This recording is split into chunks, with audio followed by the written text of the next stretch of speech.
Hello everyone, good afternoon, wherever you're watching me from. It's a very beautiful day today. The weather is very good. Thank you so much for your support. God really bless you. I want to welcome you all to this YouTube channel, Experience Open Strength, by me, your host Lily. I believe that you have a good time wherever you are, and I know God loves you and He cares for you. So today I want to talk about gaze X. So as I was reading my Bible, I read in the book of Matthew. We are going to read Matthew 12:43. But let me just start before I read there. There is nothing like harmless X. This we need to put it clear. There is nothing like an harmless X. Because I have said this once and for all, and I'll keep saying it. Or maybe someone maybe had feelings for you, or maybe you had something. There is nothing like harmless X, like that now you are a friend. If you love that person that you married to, you will surely protect your marriage. So don't say that your partner is childish. Don't say that he or she is jealous. Don't say that he or she doesn't understand that between you exes it is done. No. If you love your marriage, if that's what you vow during that what you vow, like I'll love you, I'll protect you, and nothing can come between us.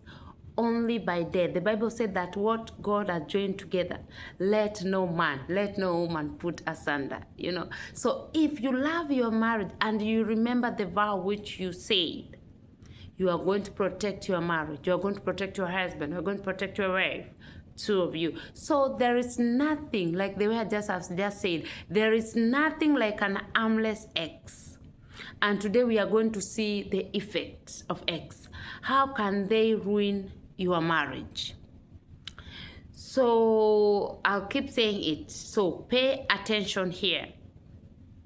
I have watched many great houses fall, not because of a thunderstorm, but because of a small, quiet link that the owner ignored. Hear me clearly, there is no such a thing as an harmless X. Me, I'll keep saying that because I am practicing it and that one it is me. And even my exes, because I have them, they know. I delete their number, I unfriend them. Yes, I know I'm born again. Yes, I know I'm going to heaven. Yes, I know, but I don't want to go back. And the Bible says that if you think you are standing, be very careful because your falling down is going to be louder. So there is nothing like an harmless X. If maybe you had children with, the last time I spoke about it, you need to co-parenting with your partner now. If it is child support, if it is paying everything, let your wife or your husband know what's going on. So when the man or a woman from the past suddenly find their way back to your husband or to your wife, in the village we say the hawk, that bird, does not hoof over the cheek because it wants to sing it lullaby. No.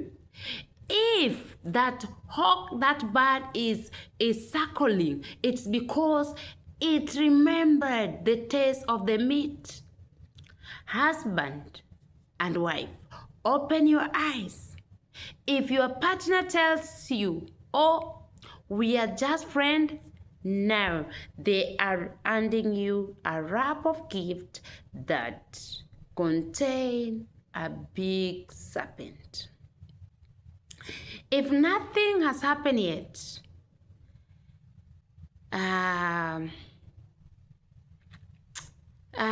there's no mistake, because something is being cooked in that pot, and you not like the taste of the soup. In Swahili words, we have this say which say, lisemalo lipo na kama lipo laja. Let me try to translate it in English. Whatever is being said, even if right now is not there, but it is coming.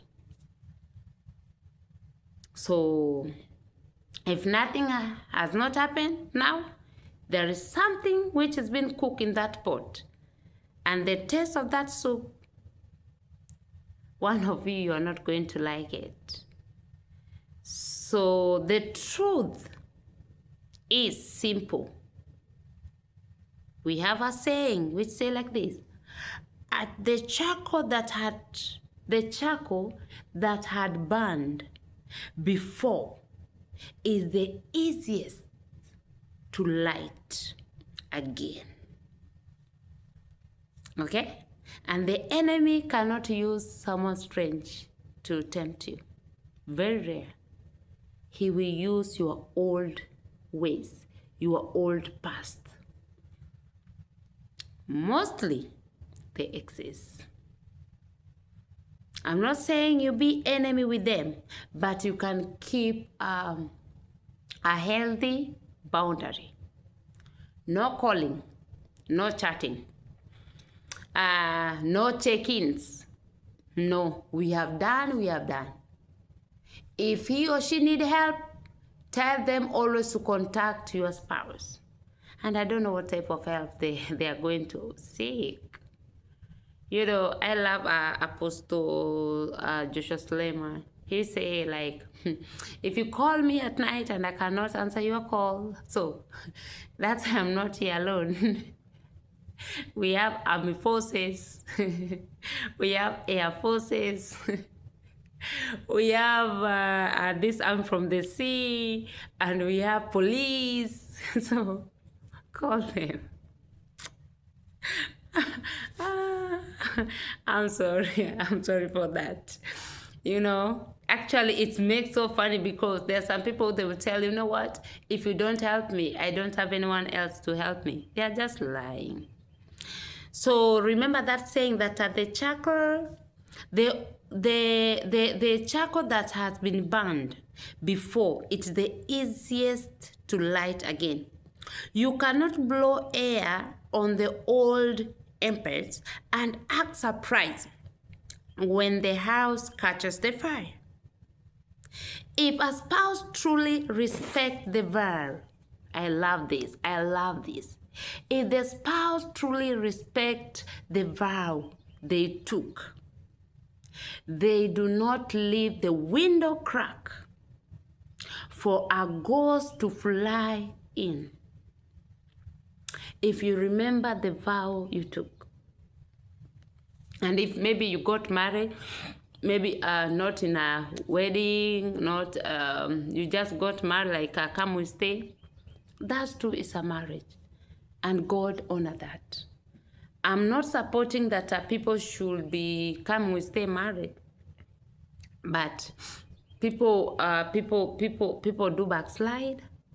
But what matters is just come back to God, and that you are married, you can now dedicate it to God. So even that one come we stay, it is still married, and God honor it. Okay, and we have some of us here who we our parents that they got us when outside wedlock, and we are here serving God purpose. So if truly if a spouse truly respect the vow they took, or even if it's come, we stay married, there's some word that you say, I'll love you, or I love you. I'll love you until my last breath, If they truly respect that, they do not leave the window crack for a ghost to fly through. A man who honors his wife builds a wall so high that no ex-lover can climb it. A man who honors and loves his wife, he builds a very high wall so that no one can climb it. And if your wife is telling you, this relationship, wait, let me first finish this one too. A woman who loves a husband does not keep her love from the past. A woman who loves her husband does not keep her love from the past hidden in her bosom.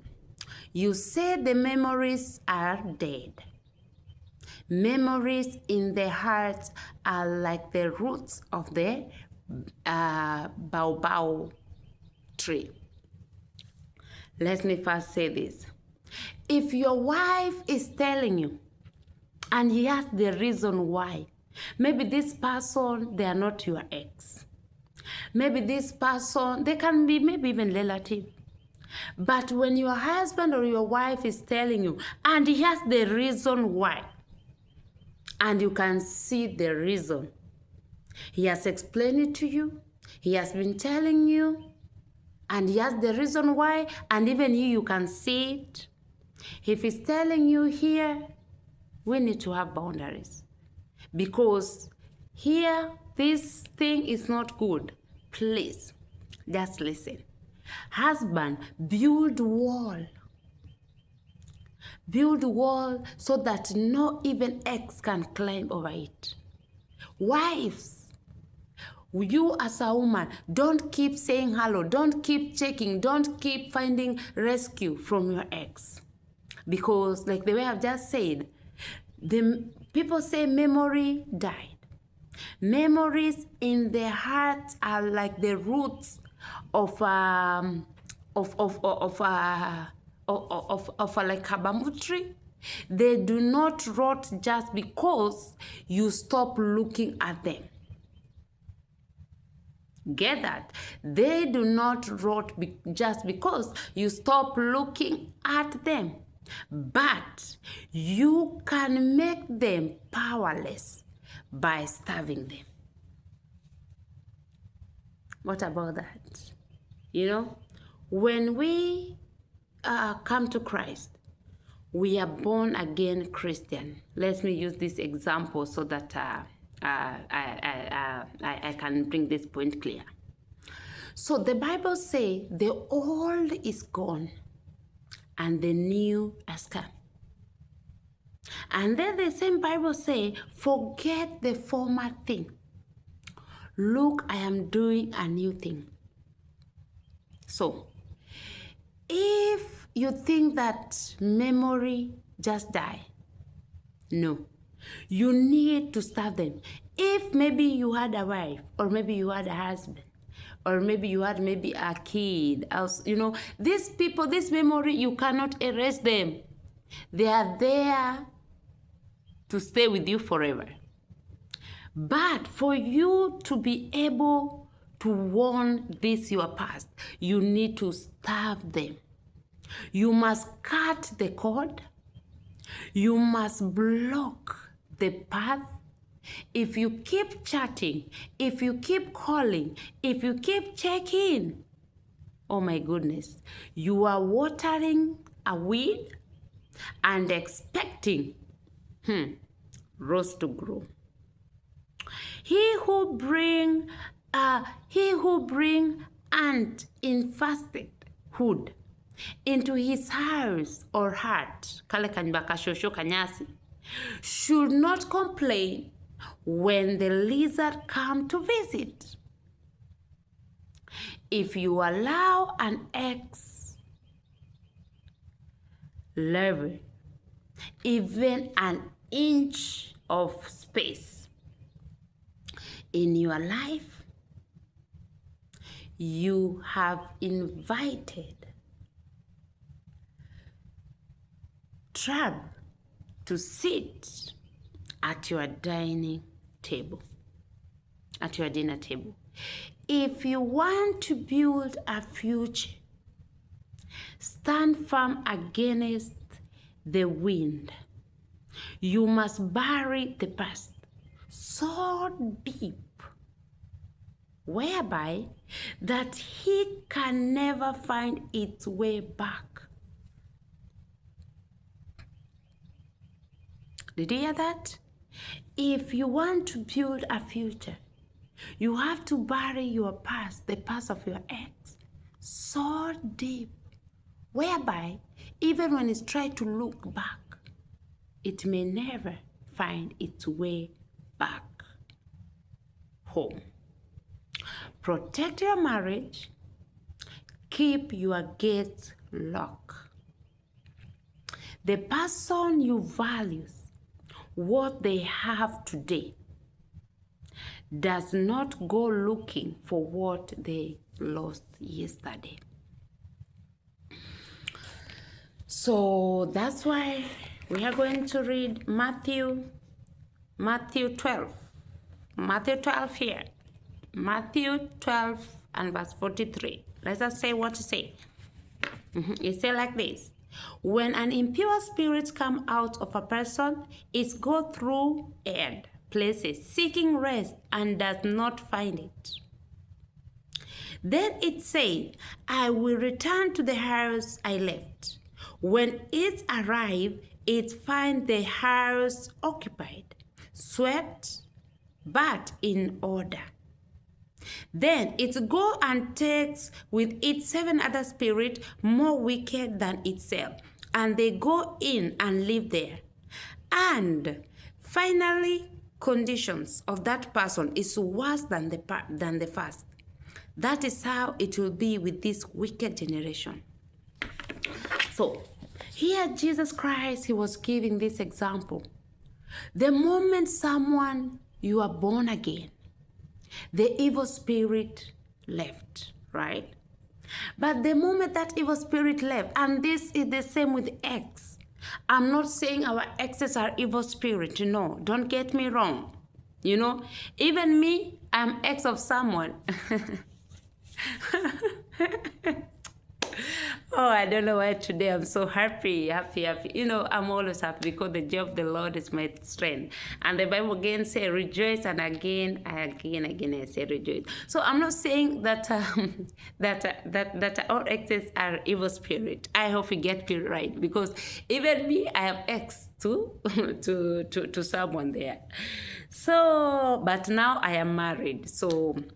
But my point is this one. We can use this as example. The way this evil spirit, when you are born again, so the evil spirit has gone.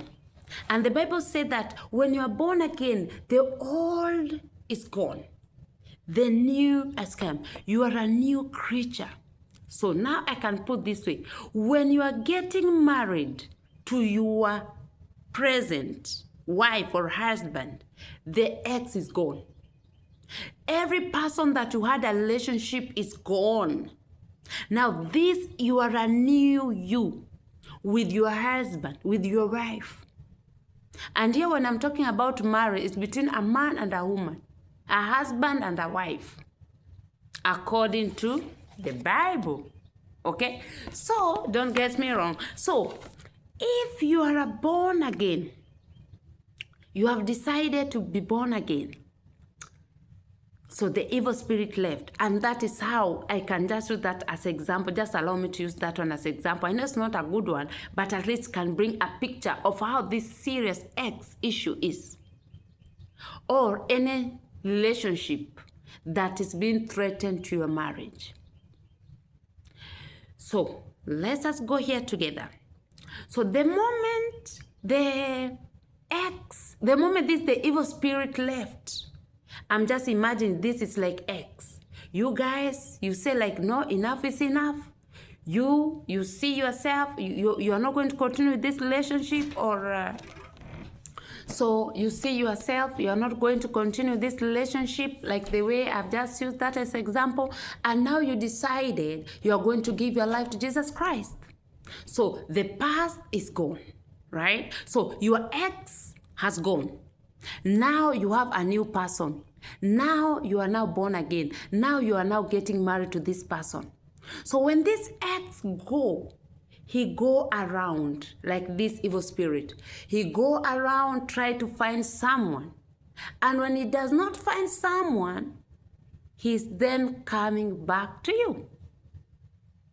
Like the way here it say, the evil spirit when it left, and now this person is a newborn person, he's go looking for a place to stay, like ex, try maybe to find someone else. But when they don't find it, where do you think they are going to go? They are going to come to you. And this time the Bible says they are not coming alone. They are coming 7 times. So this means that anything from the past, don't allow it in your present. If you have the future with this person, don't keep bringing the past. And here I want it just to be clear. If your spouse is telling you, please, I don't feel okay with this friendship that you have. Or, they may not even have proof. They may not even have evidence. But you may just feel him or her just telling you, with that your co-worker, be careful. With your boss, with that neighbor, I don't know why. But be careful. Especially many people, they normally say that, many pastors, they say that women, they have been created with that instinct, that they can tell fire before even start to smoke.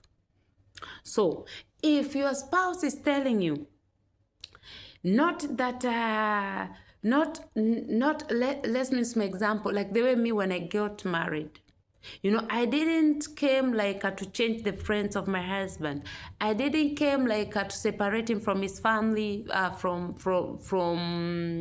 friends, no. And that one, it is the prayer, my prayer, and your prayer too. Let it be your prayer. But let them have boundaries.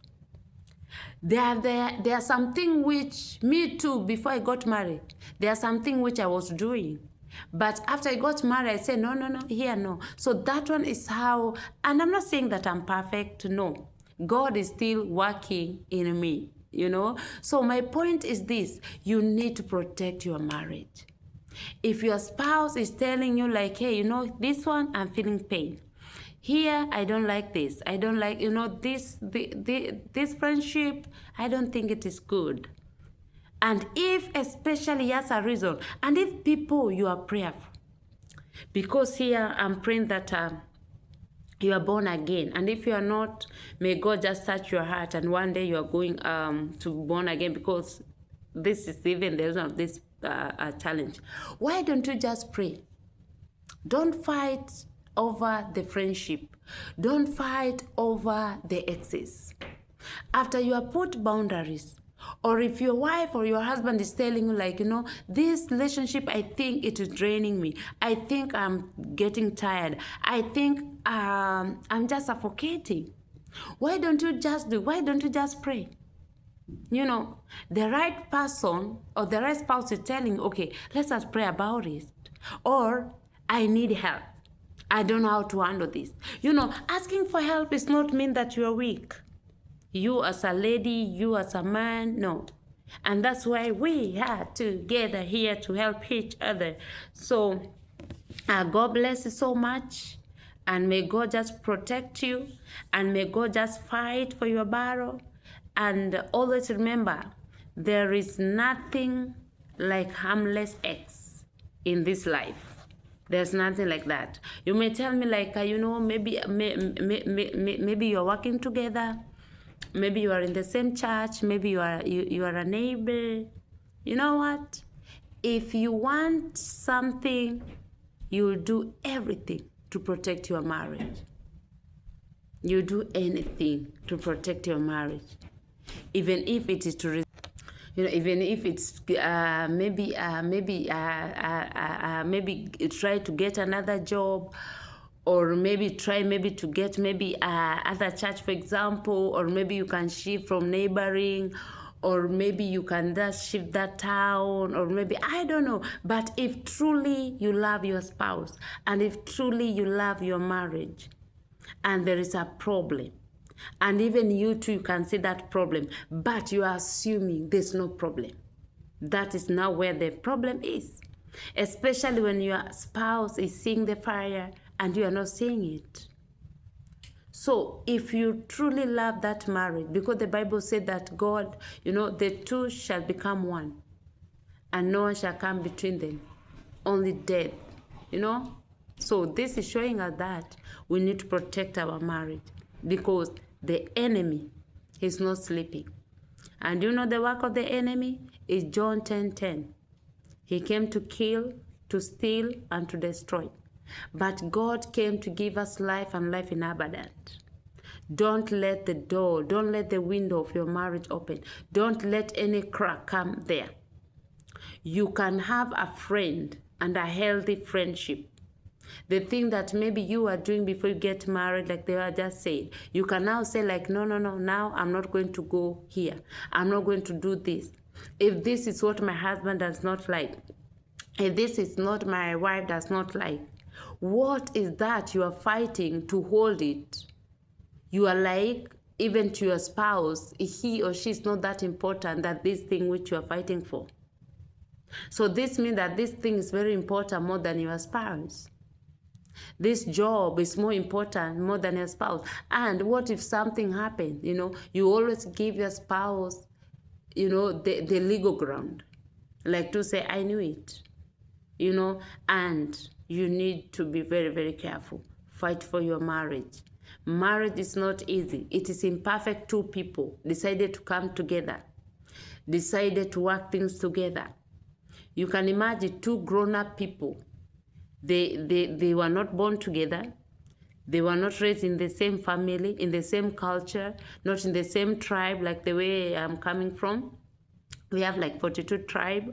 So you went to different school, you went to different church, you went to different places. So you two people, you are not the same.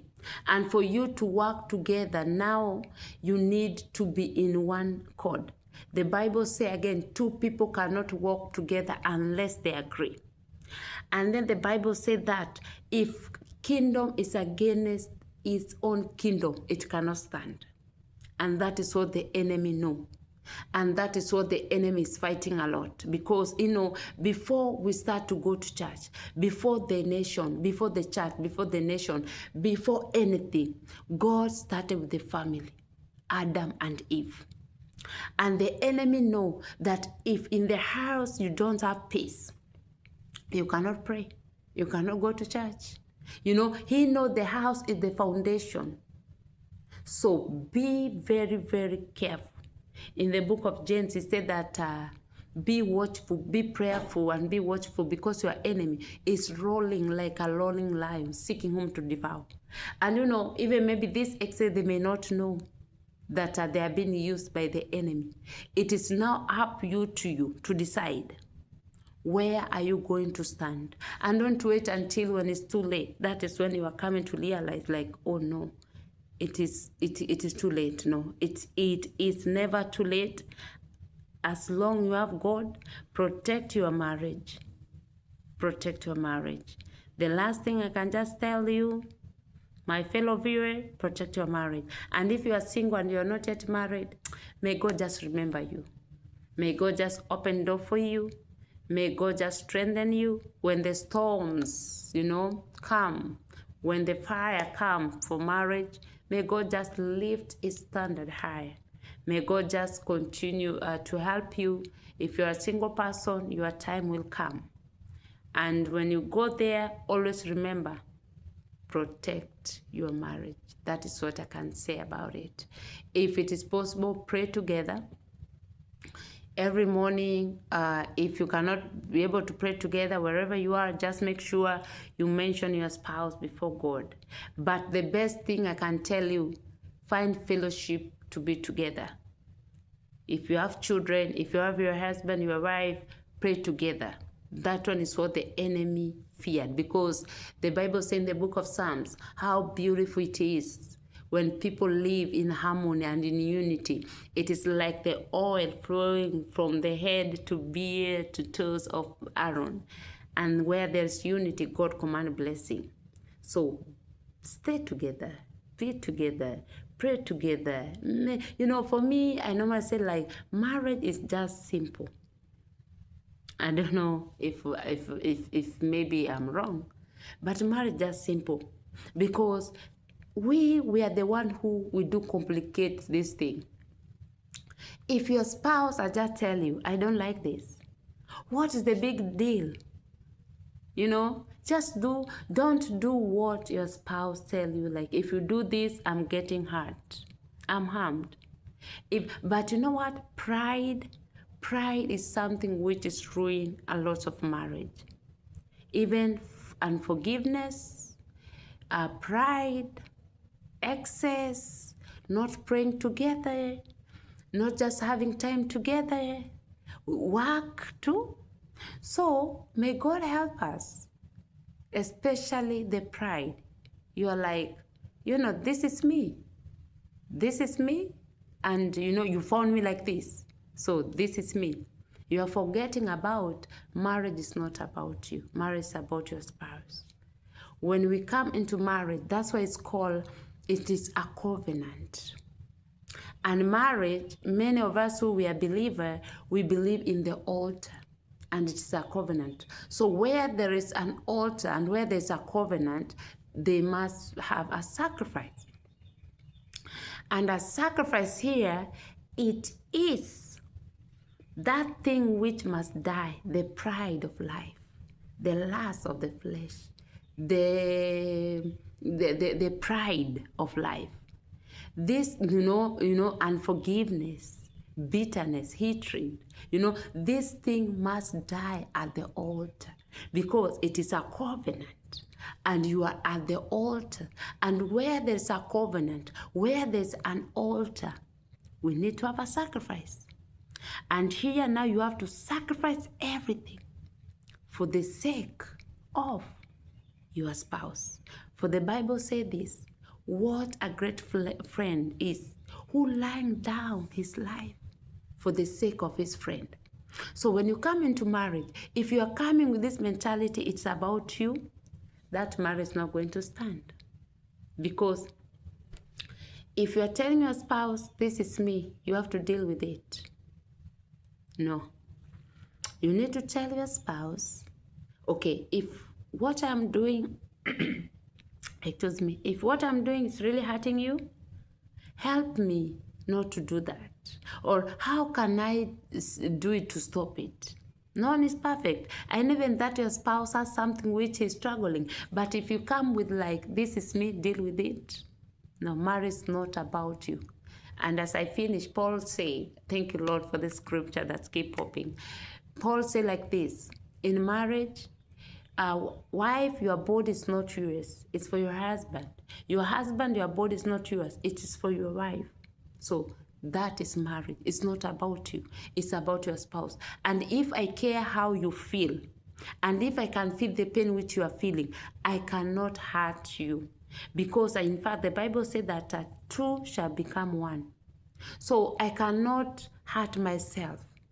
So if my spouse is complaining about this, I must know how I need to stop what I'm doing so that it may not feel hurt. And if we do like this, oh, we are going to have a very beautiful marriage. Today, I've really talked a lot, but it is good. So God bless you so much. And be blessed, stay blessed, remain blessed. Shalom and arrivederci. Bye.